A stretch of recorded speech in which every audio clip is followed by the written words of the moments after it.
the Fast and Furious Supercharged attraction may be closing for good.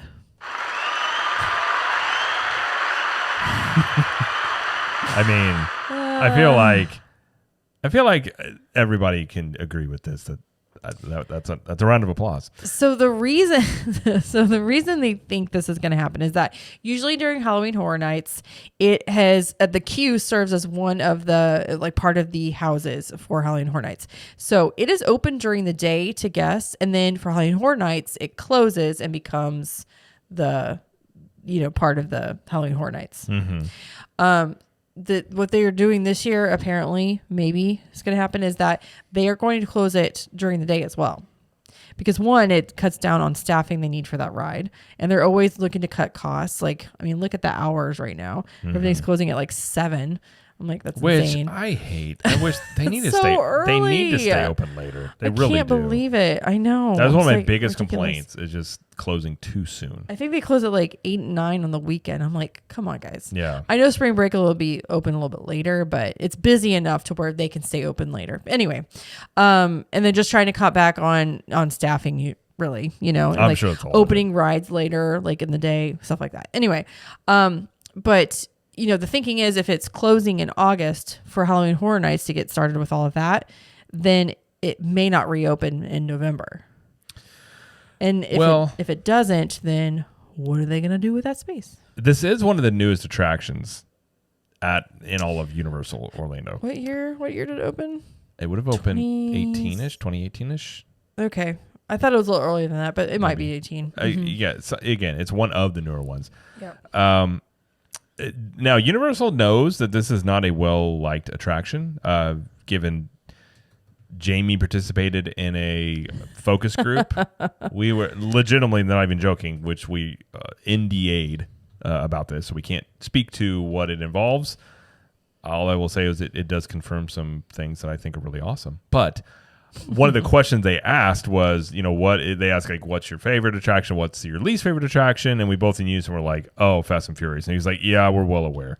They made a joke about it. And even the cast member, the team members in there, they understand that when they're doing the whole bit before you get on the ride, that this whole thing is just goofy. It's a well-known thing. Nobody likes it. I think that, again, like I was saying with Kong, I feel like if you redo this and redo, say, Kong and a couple of these and bring in some really cool attractions, you're going to create a lot of interest and not just going to Epic Universe, which I do think is really important. So Epic Universe obviously is something we're very looking forward to. I personally can't wait for it, but they do need things outside of Epic Universe that draw people into the existing parks. Yeah. And I think if they do this, now the timeline for this probably wouldn't be before Epic Universe opens, unless they do some sort of quick little thing on it. But I definitely think this is something that I would assume they are looking at and need to look at, is stuff like this. Well, they had planned on putting it in Beijing back in 2018, whenever it opened. And they canceled that because the feedback here in Florida was terrible. Mm-hmm. So that should tell you something. I can't believe people don't like family. I mean, it's all about family. If you've never ridden this, I don't even know how to describe this other than if you've ever seen Fast and Furious movies and you're like, well, that's a little far-fetched. This ride takes that and just basically turns Vin Diesel into Superman. At one point he's hanging off a helicopter and I think he throws a car at some point. Trying to get to a party. Well, it's a party that, it's all about a party. And we're all family in this party. Listen, I had a game when I was 10 years old. It was on VHS. And I don't remember what it's called now. Something about get to the party or dance party or something like that. And the whole thing about the game was that you had to do all these tasks, these chores, get them done at home before you could get to the party. And I was like, am I playing this game of this 10-year-old me, little girl game? How do you think Vin Diesel came up with the idea for this? He's actually used that idea. I got an idea, guys. We got to get to a party. Yeah. No, it's not a great ride. It's Fast and Furious is a franchise that's really big overseas. It doesn't really make that much money here.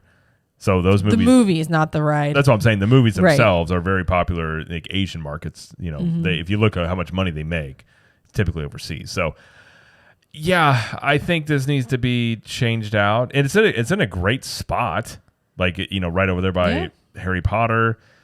It's just, it's not good. It's not. I'll be very curious as to what they might do with this. But yeah, I hope this is true. Yeah, because it's a big footprint. I mean, it took over disaster, which before that was earthquake. Mm-hmm. And also, wasn't Kong in there too? I think Kong or was Kong there? where Memmy was? That I don't remember. That was before. I'm getting my stuff confused. And then that Beetlejuice little show that they had right there, that little courtyard area. That's where Beetlejuice was. Anyway, but yeah, it's a rumor so far. So we'll see what Universal comes up with. If they decide to close it for 4 months and then open it again, I mean, okay, but I don't think anybody would be sad to see it go. Well, they did that with Poseidon's Fury.